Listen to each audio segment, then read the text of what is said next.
بسم الله الرحمن الرحيم نحمده ونصلي على رسوله الكريم اما بعد انتہائی قابل احترام جناب سردار ایاز صادق صاحب اور آپ کی وساطت سے معزز اراکین ایوان،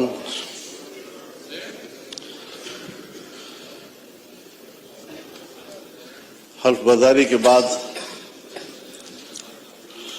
میں پہلی مرتبہ ایوان میں حاضر ہو رہا ہوں اور یہ بھی ارادہ ہے کہ کچھ معروضات آپ کی خدمت میں پیش کر سکوں۔ مجھ سے پہلے جناب اسد قیصر صاحب جو بات کر رہے تھے، ان کا جو مطالبہ تھا میرے خیال میں ان کا مطالبہ صحیح تھا اور جلسہ کرنا ان کا حق ہے اور میں ان کے اس مطالبے کی حمایت کرتا ہوں۔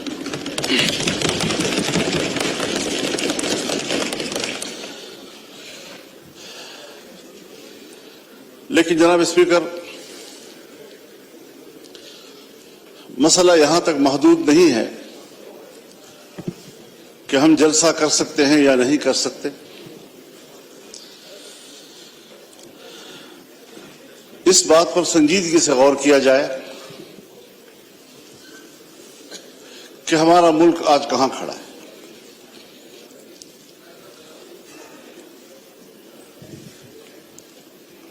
ہم نے یہ ملک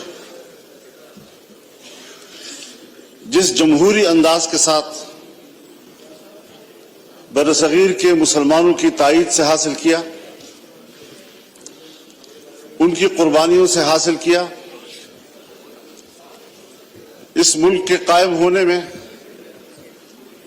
نہ بیوروکریسی کا کوئی کردار ہے اور نہ ہی اسٹیبلشمنٹ کا کوئی کردار۔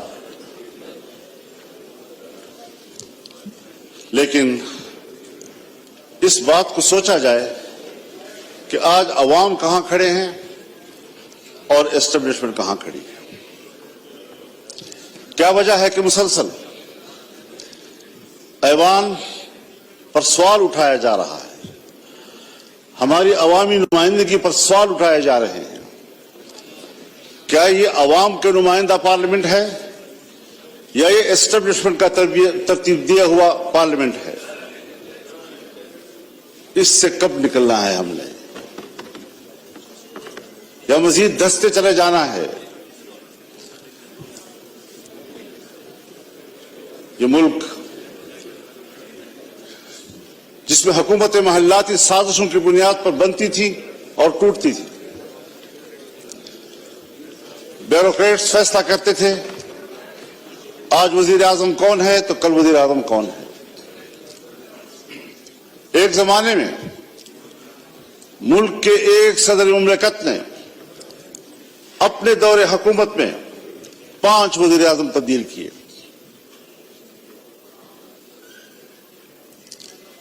بڑی مشکل کے ساتھ، عوام کی جدوجہد کے ساتھ اس ملک میں عام آدمی کو ووٹ کا حق ملا۔ پارلیمانی طرز حکومت پر اتفاق ہوا، الیکشن ہو گئے سن 1970 میں، جسے آج ہم بطور مثال پیش کرتے ہیں۔ لیکن انتخابات کو بطور مثال پیش کرنے کے بعد کیا اس کے نتائج پر بھی ہماری نظر ہے؟ جس کے نتیجے میں ملک دو لخت ہو گیا، ہم پارا پارا ہو گئے۔ قائد اعظم نے جو قوم کو موٹو دیا تھا، اتحاد، تنظیم اور یقین محکم، وہ کہاں رہا؟ قائد اعظم کا پاکستان کہاں ہے آج؟ شاید تاریخ اس کے حقائق سے پردہ اٹھائے گا۔ تاریخ معاف نہیں کرتی کسی کو. تھوپا گیا سیاستدانوں پر اور کردار جنرل آغا یحییٰ خان تھا. حکومت کو چلنے ہی نہیں دیا گیا. پھر ماشاء اللہ پھر ہم کچھ سنبھلے تو پھر ماشاء اللہ سوچنا یہ ہے کہ اسٹیبلشمنٹ ہمیں جو نتائج مرتب کر کے دے، جن کو یہاں پر بیٹھنے کے لیے فہرست میں نام شامل کرے، اس پر کب تک آپ سمجھوتے کرتے رہیں گے؟ کب تک ہم یہ سوچتے رہیں گے، بھیک مانگتے رہیں گے ان کے دروازوں پر بیٹھ کر؟ اور جو الیکشن ہوئے ہیں، ہمیں تو 2018 کے الیکشن پر بھی اعتراض تھا، آپ کو بھی اعتراض تھا، پیپلز پارٹی کو بھی اعتراض تھا، مسلم لیگ نون کو بھی اعتراض تھا، میرے بزرگ بیٹھے ہیں ان کو بھی اعتراض تھا. اس وقت بھی تو مینڈیٹ تقریباً وہی ہے، کچھ تھوڑا آگے پیچھے. اسی مینڈیٹ کے ساتھ اس وقت دھاندلی کیوں تھی اور اسی مینڈیٹ کے ساتھ آج دھاندلی کیوں نہیں ہے؟ حضرت مجھے شرم آتی ہے، شاید میں کچھ اپنی گفتگو میں ایسی باتیں کہوں جو آپ سمجھیں گے کہ میں تجاوز کر رہا ہوں، لیکن سیاسی آدمی اسے بات کرنی ہوتی ہے. سیاستدان معلومات کی بنیاد پر بات کرتا ہے، پبلک میں بات کرے، پارلیمنٹ میں بات کرے. خدا کرے یہ خبر غلط ہو،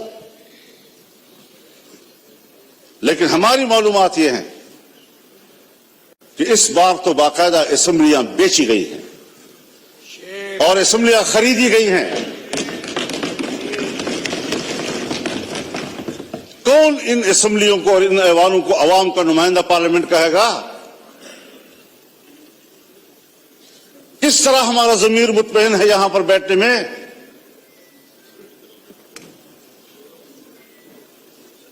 ہارنے والے بھی پریشان اور جیتنے والے بھی مطمئن نہیں. اس کیفیت میں حکومت میں بیٹھی ہوئی جماعتیں جو ہمارے لیے محترم بھی ہیں، ہمارے ہم سفر رہے ہیں، ہم ان کے جدوجہد کی قدر کرتے ہیں، لیکن انہی کی جماعتوں کے اندر ان کے سینئر لوگ مجبور ہیں کہ وہ اپنی ہی مینڈیٹ کو مسترد کر رہے ہیں، اس پر اعتراضات اٹھا رہے ہیں. صرف اپوزیشن کی بات نہیں ہے، ہم دیکھ بھی رہے ہیں، ہم سن بھی رہے ہیں. تو جمہوریت آج کہاں کھڑی ہے؟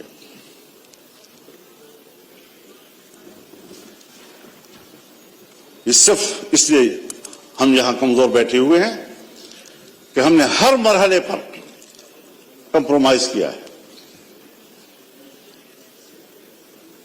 ہم نے اپنے اصول پہ سمجھوتے کیے ہیں، ہم نے اپنی جمہوریت بیچی ہے،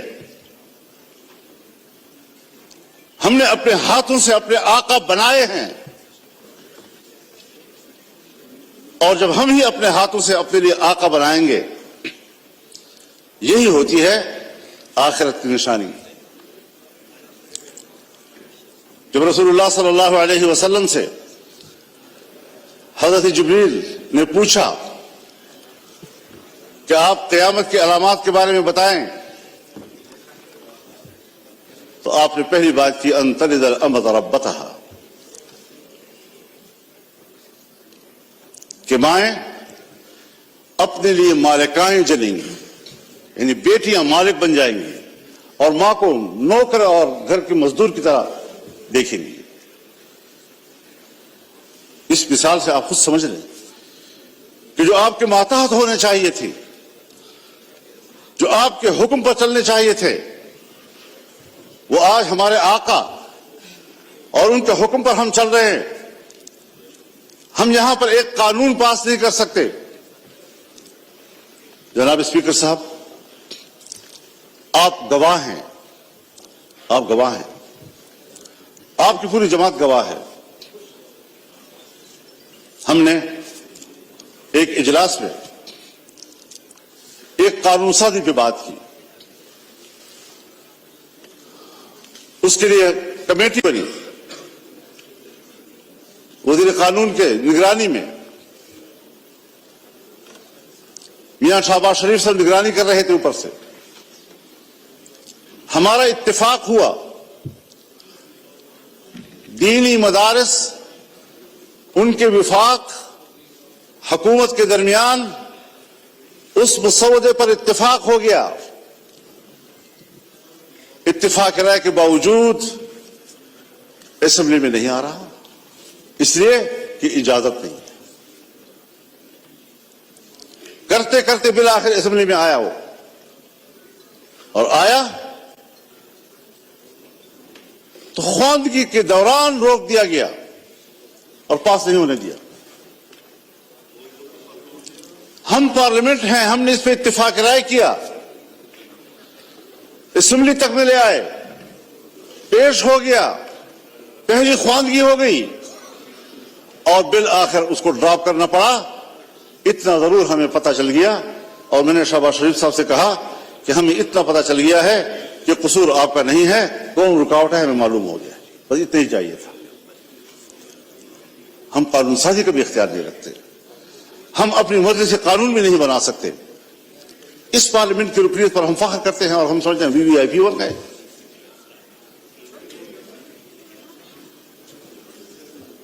آج ذرا موازنہ تو کیجیے جناب اسپیکر، ہندوستان اور ہم ایک ہی دن میں آزاد ہوئے. 15 اگست 1947 کو صبح 8 بجے دلی میں لارڈ ماؤنٹ بیٹن نے انڈیا کے گورنر جنرل کا حلف اٹھایا اور کراچی میں قائد اعظم محمد علی جناح نے حلف اٹھایا. ایک ہی دن ہم آزاد ہوئے. آج وہ دنیا کی سپر طاقت بننے کے خواب دیکھ رہا ہے اور ہم دیوالیہ پن سے بچنے کے لیے بھیک مانگ رہے ہیں کہ ڈیفالٹ نہ ہو جائیں ہم لوگ. یہ کس کے ہاتھوں، کون ذمہ دار ہے اس کا؟ گھومتے پھرتے پھر آئے گی بات سیاستدان ذمہ دار، حکومت ناکام ہے. دیوار کے پیچھے جو قوتیں ہمیں کنٹرول کرتی ہیں، جن کے باغ ڈور ہمارے ان کے ہاتھ میں ہیں، فیصلے تو وہ کریں اور منہ ہمارا کالا کریں. عوام ہمیں گالیاں دے، ذمہ دار ہمیں ٹھہرائیں. یہ کون سی سیاست ہے؟ ہم کہاں اس ملک کو لے آئے ہیں کہ آج آپ کا ایک ایک بچہ 25 کروڑ آبادی کا وہ 2 اور 3 لاکھ تک کا مقروض ہو چکا ہے. خوش ہوتے ہیں آئی ایم ایف نے نیا قسط جاری کر دیا. نیا قسط 1 لاکھ 1.5 لاکھ کا، کروڑ 1 ارب 1.5 ارب کا ہوتا ہے. لیکن آپ کو قرضے کتنے دینے ہیں؟ اپنی پیداوار کدھر ہے ہماری؟ اپنی صلاحیت کدھر ہے ہماری؟ ہم نے ملک کو جمود کا شکار بنا دیا ہے، اور قومیں جب جمود کا شکار ہوتی ہیں تو پھر وہ گرتی ہیں، وہ ترقی نہیں کر سکتی. پھر ذرا حساب لگائیں. جس ہندو کو ہم سارے القاب دیتے ہیں، سارے برے القاب ان کے، سارے اچھے القاب ہمارے، لیکن نتیجے کے لحاظ سے کارکردگی کی بنیاد پر ذرا اس کا بھی تجزیہ کر لیں، اپنا بھی تجزیہ کر لیں. گھر میں بیٹھے ہوئے ہیں ہم لوگ، ہم اب سے بات کر رہے ہیں. کیوں ایک دوسرے سے بات چھپا رہے ہیں؟ یہ ساری وہ چیزیں ہیں ہم نے ملک حاصل کیا اسلام کے نام پر. آج پاکستان دنیا میں ایک سیکولر سٹیٹ کا روپ دھار چکا ہے. کہاں ہے لا الہ الا اللہ؟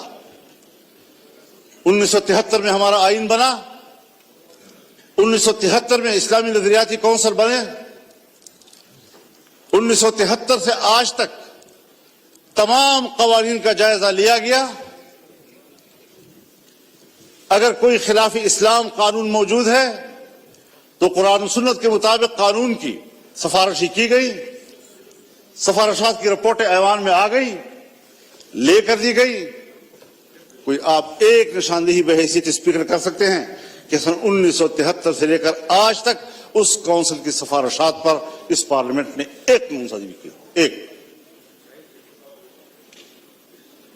اسی لیے کہ جن لوگوں کو ایوان میں لایا جاتا ہے, جن لوگوں سے ایوان بھر دیے جاتے ہیں, ان کو قرآن و سنت سے کوئی دلچسپی نہیں ہے, پاکستان کے نظریے سے کوئی دلچسپی نہیں ہے.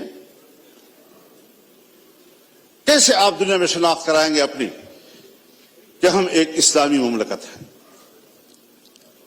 آپ کا آئین کہتا ہے کہ حاکمیت اللہ رب العالمین کی, اور ہم روئے زمین پر اللہ کی نیابت کرتے ہوئے عوام کے نمائندے روئے زمین پر اپنے مملکت پہ اللہ کی نیابت کرتے ہوئے ان کی تعلیمات کے مطابق قول سازی کریں گے. ہماری انفرادی اجتماعی زندگی قرآن و سنت کے تابع ہوگی. یہ میں نہیں کہہ رہا, میرا آئین کہتا ہے. یہ میرا آئین کہتا ہے کہ اسلام پاکستان کا مملکتی مذہب ہوگا. یہ میرا آئین کہتا ہے کہ قانون سازی قرآن و سنت کے تابع ہوگی. یہ میرا آئین کہتا ہے کہ قرآن و سنت کے منافق کوئی قانون سازی نہیں ہوگی. اس پر کوئی عمل درآمد کاغذی حد تک بھی آپ تو ان اداروں کو بھی پابند کر رہے ہیں, نیست و نابود کرنا چاہتے ہیں جو ادارے آپ کے اس ملک میں کسی طرح دین و مذہب کی علامت ہیں. ان کو آپ معاشرے کا مین سٹریم ہی نہیں سمجھتے.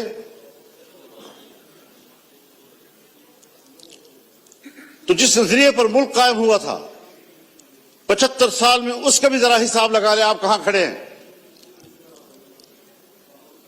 اور ممکن ہے بہت سے لوگ سمجھیں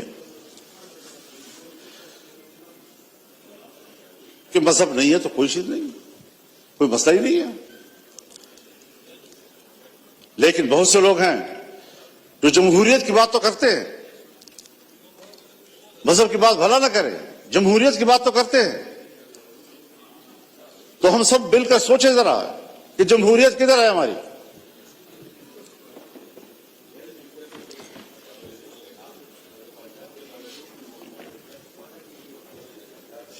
پچپن سے سن 1954-55 سے 58 تک نیم ماشاء اللہ, اور 58 سے لے کر 71 تک مکمل ماشاء اللہ, 77 سے پھر ماشاء اللہ, 99 سے پھر ماشاء اللہ, اور ہم کمپرومائز کرتے رہے. یہاں اسی ایوان میں ہم نے قانون سازی کرنا چاہیے. چیختے رہے ہم لوگ کہ صاحب یہ جو کچھ آپ کر رہے ہیں قرآن و سنت کے خلاف ہے. کسی نے نہیں سنی. تو جمہوریت کہاں ہے آپ کی؟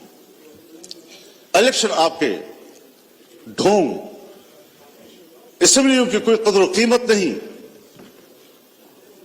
اسمبلیوں میں آنے والا اپنے آپ کو معزز سمجھتا ہے, عوام کا نمائندہ ہے. آپ کے کاغذات میں اس کا جو پروٹوکول ہے وہ وی وی آئی پی کا ہے, اس کے براعات ہوتے ہیں. لیکن کیا ہمارا ضمیر بھی مطمئن ہے اس بات پر؟ وستفت نفسک, اپنے ضمیر سے پوچھ لو پہلے, کیا واقعی ہم مطمئن ہیں ان نتائج سے؟ اور جناب اساتذہ صاحب, کیا واقعی آپ لاہور کے نتائج سے مطمئن ہیں؟ اللہ آپ کو مطمئن رکھے جی، اللہ آپ کو مطمئن رکھے لیکن ہر چند کے ہے نہیں ہے.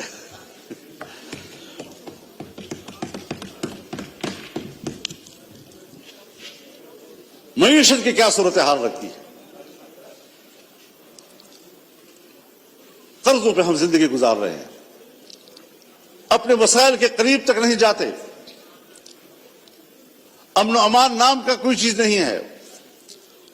ملک کو کدھر لے جا رہے ہیں آپ لوگ؟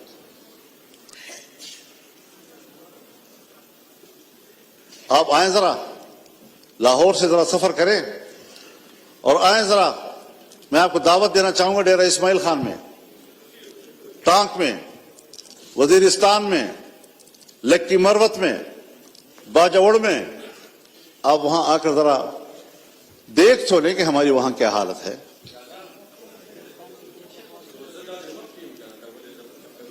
ہمیں تو الیکشن میں نکلنے نہیں دیا گیا. ایک طرف طالبان کی طرف سے اعلان ہوتا تھا کہ ہم الیکشن میں کوئی کارروائی نہیں کریں گے، دوسری طرف ہمیں دھمکیاں ملتی تھی. پھر ادھر سے ہمیں چٹھیاں ملتی تھی کہ آپ تھریٹ لیٹر آ جاتی تھی کہ آپ لے جائیں. پبلک سے رابطہ ہی نہیں کرنے دے رہے تھے. اور جو ہی الیکشن گزرا سارے تھریٹ لیٹر ختم ہو گئے، خیر خیریت ہو گئی. اب نہ وہاں ہمیں کوئی قتل کرنے والا ہے، نہ کوئی دہشت گرد ہے، نہ کچھ ہے. لیکن یہ بات جو ہمارے ان علاقوں سے متعلق لوگ ہیں یا بلوچستان سے متعلق لوگ ہیں، چاہے وہ پشتون بیلٹ ہے یا بلوچ بیلٹ ہے، وہاں پر کنٹرول ریاست کا نہیں ہے. اور میں بڑے ادب سے کہوں گا، مجھے یہ لفظ نہیں کہنا چاہیے، لیکن حقائق کو سامنے لاتے ہوئے کہنا پڑ رہا ہے کہ پاکستان اس وقت ایک غیر محفوظ ریاست ہے. جب ریاست غیر محفوظ ہوگی تو ذمہ دار کون ہوگا؟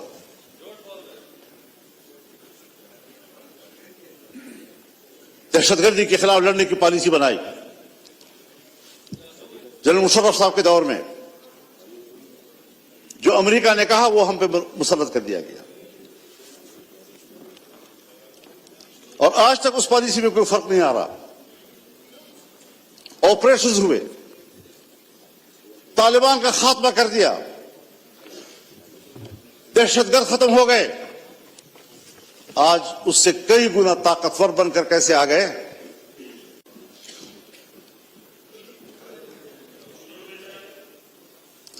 ذرا مجھے بھی دکھا دے بیٹا. بالکل ٹھیک ہے جی.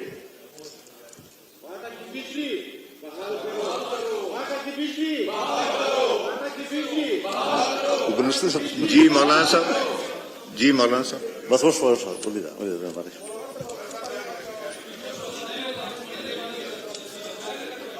تو جناب اسپیکر، آفریدی صاحب میسج آ گیا، آپ کو پوائنٹ آف آرڈر میں دوں گا، آپ تشریف رکھیں. میسج ہو گیا آفریدی صاحب، میسج ہو گیا. آپ کی جماعت نے نام نہیں لکھا تھا، میں نے آپ کا نام لکھا ہے، اور یہ امپورٹنٹ ایشو ہے. میں اس کو ٹیک اپ کروں گا. ابھی میں ایم کیو ایم کے دوست کو دوں گا، پھر آپ کو دوں گا. جی مولانا صاحب.